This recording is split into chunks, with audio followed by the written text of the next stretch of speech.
நேயர்கள் அனைவருக்கும் அன்பார்ந்த வணக்கங்கள். நான் உங்கள் வாழ்க வளமுடன் ஜோதிடர் ஸ்ரீ குரு சுந்தர வடிவேல்.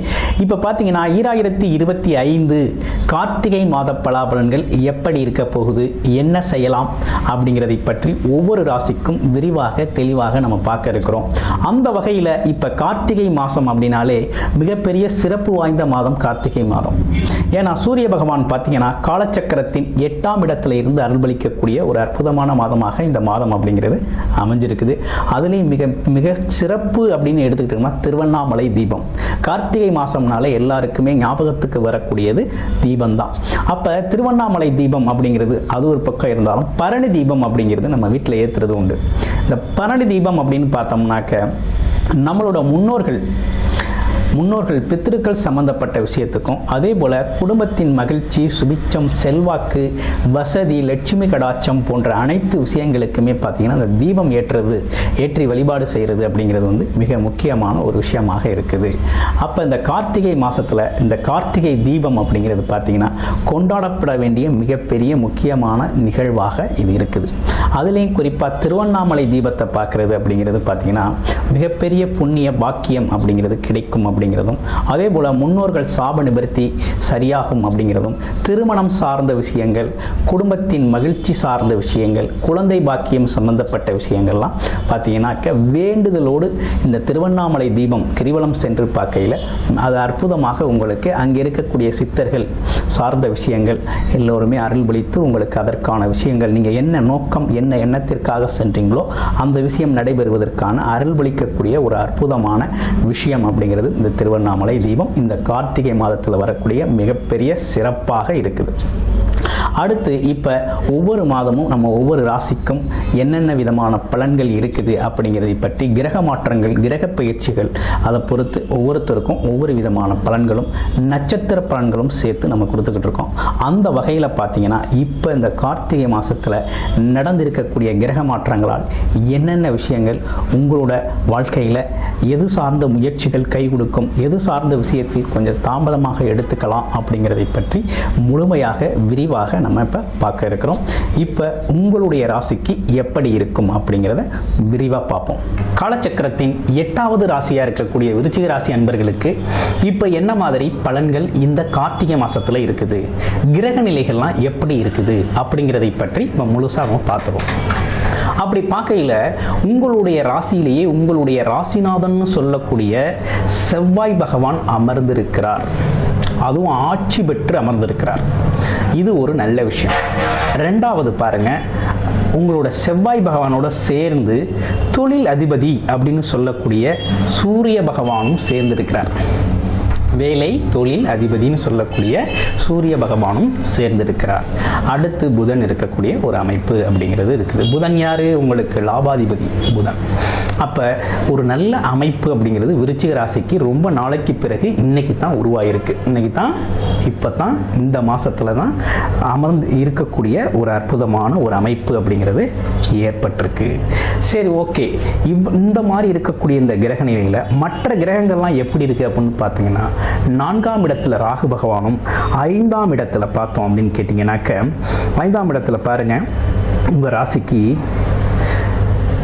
5ஆம் இடத்துல சனி பகவான் வக்ரவம் பெற்று அமர்ந்திருக்கிறார். எப்படி இருக்கிறார்? வக்ரவம் பெற்று அமர்ந்திருக்கக்கூடிய ஒரு அமைப்பு அப்படிங்கிறது இருக்குது. சரி, ஓகே. வக்ரவம் பெற்று அமர்ந்திருந்தாலும் இப்போ உங்களுடைய ராசிக்கு 10ஆம் இடத்துல கேது பகவான் வந்து அமர்ந்திருக்கிறார். அது மட்டும் இல்லாமல் உங்களுடைய ராசிக்கு இப்போ குரு பார்வை அப்படிங்கிறது அமைஞ்சிருச்சு. ஏன்னா உங்களுடைய ராசிக்கு 9ஆம் இடத்துல குரு பகவான் வந்து அதிசாரம் பெற்று வந்து அமர்ந்திருக்கிறார்.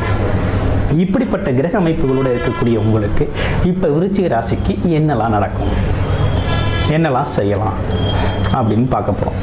இப்போ ராசிநாதனை பொறுத்த வகையில் நீண்ட நாட்களுக்கு பிறகு வேலை, தொழில், வருமானம் சார்ந்த விஷயங்களில் நல்ல முன்னேற்றம் அப்படிங்கிறது ஏற்படுது. இப்போ முழுக்க நம்மளோட சிந்தனை எதை பற்றி இருக்குது அப்படின்னு பார்த்தோம்னா வருமானத்தை பற்றி இருக்குது. எதை பற்றி இருக்குது? வருமானத்தை பற்றிய சிந்தனை அப்படிங்கிறது அதிகரிச்சிருச்சு. வேலை, தொழில், வருமானம் இது சார்ந்த விஷயம்னா லாபம் சார்ந்த விஷயத்துக்காக பயணம் மேற்கொள்ள வேண்டிய அவசியம் ஏற்பட்டுருச்சு. அப்போ என்ன நடக்கணும்? உறுதியாக வேலை அப்படிங்கிறது வேலை இல்லாதவங்களுக்கு வேலை கிடைச்சே தீரணும். ரெண்டாவது, தொழில் செய்யணும் அப்படின்னு முடிவெடுத்தாச்சு அப்படின்னா இது ஒரு நல்ல காலகட்டம். தொழிலை செய்யுங்க. தொழில் செய்கிறதுக்கு ஒரு சிறப்பான காலகட்டம் இது. ஓகேங்களா? அடுத்து, தொழில் பார்ட்னர்ஸ் அமைவாங்க. சரி, தொழிலெலாம் செய்கிறோம், வேலையெல்லாம் செய்கிறோம், லாபம் வருமானம்னா கண்டிப்பாக நிச்சயமாக நல்ல லாபம் அப்படிங்கிறது, நல்ல வருமானம் அப்படிங்கிறது கிடைக்கக்கூடிய காலகட்டமாக இது இருக்குது. அப்போ ஏற்கனவே தொழில் வேலை அமைப்புகளில் இருக்கவங்களுக்கு எப்படி இருக்குது அப்படின்னு பார்த்தோம்னா, வேலையில் கண்டிப்பாக ஒரு நல்ல ப்ரொமோஷன் கிடைக்கும். தொழில் செய்கிறவங்களுக்கு நல்ல அடுத்தடுத்த ஆர்டர்ஸ் நிறைய கிடைக்கும். நல்ல வாய்ப்புகள் அமையுது விருச்சிக ராசி. அடுத்து பாருங்கள், விருச்சிக ராசியை பொறுத்த வகையில் இந்த காலகட்டத்தில் முதலீடு சம்பந்தப்பட்ட தொழில்கள் நிறைய கிடைக்கும். ஆமாம், அதாவது வேலை செய்யாமல் ஏதாவது ஒரு முதலீட்டு மூலமாக வருமானம் ஈட்டுறது அப்படிங்கிற அமைப்பு அப்படிங்கிறது அற்புதமாக அமையுது. ஓகேங்களா? அது ஒரு நல்ல விஷயம் ஏற்பட்டிருக்கு. ஸோ ஓகே, இந்த காலகட்டத்தில் வேறு என்ன சிறப்புகள் உங்களுக்கு இருக்குது அப்படின்னு பார்க்கல, ராகு பகவான், அடுத்து குருவின் பார்வை உங்கள் மேலே விழுறதுனால இவ்வளவு நாளாக சங்கடம், சிக்கல், பிரச்சனைகளை சந்திச்சுக்கிட்டு இருந்த நீங்கள் இனிமே பார்த்தீங்கன்னாக்க ஒரு அமைதியாக உங்களோட வேலை, தொழில், வருமானம் பற்றி போகக்கூடிய அமைப்பு இருக்குது. ரெண்டாவது, உங்களுக்கு இருக்கக்கூடிய குழப்பமான சூழ்நிலைகள் மாறக்கூடிய அமைப்பு இருக்குது. மூன்றாவது என்ன விஷயம்னா, மதிப்பு, மரியாதை. ஒருத்தனுமே என்னை மதிக்க மாட்டேறான்பா. ஆமாம், என்னென்னமோ செய்கிறேன், ஏதோ செய்கிறேன், ஆனால் கௌரவம், அந்தஸ்து, புகழ்லாம் யாராருக்கோ கிடைக்குது, எனக்கு கிடைக்க மாட்டேங்குது அப்படிங்கிறீங்கள, உங்களுக்கு கௌரவம், மதிப்பு, மரியாதை, உங்களை பற்றிய நல்ல விஷயங்கள் வெளியில் தெரிய ஆரம்பித்து உங்களுக்கான ஒரு தனித்துவம் அப்படிங்கிறது கிடைக்கக்கூடிய அமைப்பு அப்படிங்கிறது உருவாயிருக்கு. 5ஆம் இடத்துல சனி பகவான் வக்ரம் பெற்று இருக்கிறதுனால குழந்தைகள் சம்பந்தப்பட்ட விஷயத்தில் கொஞ்சம் கவனமாக இருக்கணும். அதே நேரத்தில் பூர்வீகம், குலதெய்வம் சம்பந்தப்பட்ட விஷயங்களில் கொஞ்சம் கவனமாக இருக்கணும். பித்திருக்கள் வழிபாடு அப்படிங்கிறது ரொம்ப முக்கியம், ரொம்ப முக்கியம். அடுத்து பாருங்க, உங்கள் ராசிக்கு 9ஆம் இடத்துல இருக்கக்கூடிய குரு அப்படின்னா ஓடிப்போனவனுக்கு 9இல் குரு அப்படின்னு சொல்லுவாங்க. அப்போ என்னன்னா, ஓடி போகிறது அப்படிங்கிறது இதில் அர்த்தம் அல்ல. நீங்கள் புது விஷயத்தை செய்ய ஆரம்பிக்கிறதுக்கு ரைட்டான டைம்.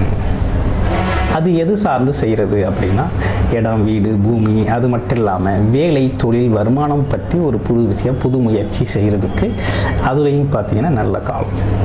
வெளிநாடு போகணும் அப்படிங்கிறதுக்கு ஒரு அருமையான காலகட்டம் விருச்சிக ராசிக்கு. இப்படிப்பட்ட அமைப்புகளோடு இருக்குது இந்த விருச்சிக ராசிக்கு.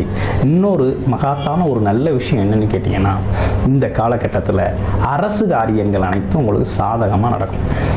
எப்படி? அரசு சார்ந்த சாதகங்கள் நடக்கும்.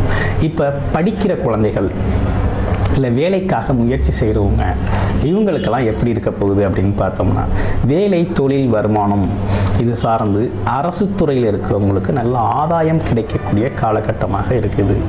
அடுத்து, தலைமைத்துவ பதவி கிடைக்கக்கூடிய அமைப்பு இருக்குது. இப்போ ஏற்கனவே ஒரு கீழ்நிலை உதவியாளராக இருக்கேன் அப்படின்னா அடுத்த நிலை ப்ரமோஷன் கிடைக்கும்.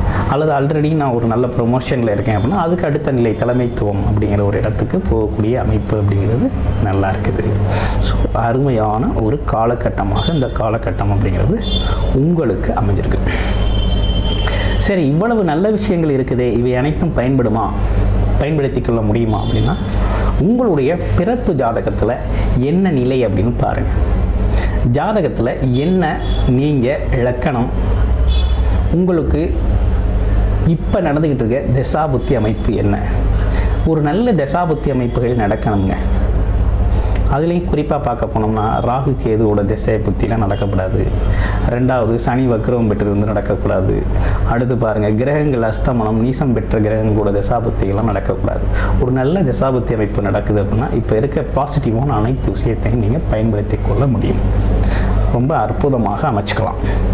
ஓகே, கூடுதல் தகவல் அப்படின்னாக்க டிஸ்பிளேயில் தர நம்பருக்கு கால் பண்ணி அப்பாயின்மெண்ட் ஃபிக்ஸ் பண்ணிக்கோங்க. தெரிஞ்சுக்கோங்க உங்களுடைய ஜாதகம் பற்றிய முழு விவரத்தையும். நன்றி, வணக்கம்.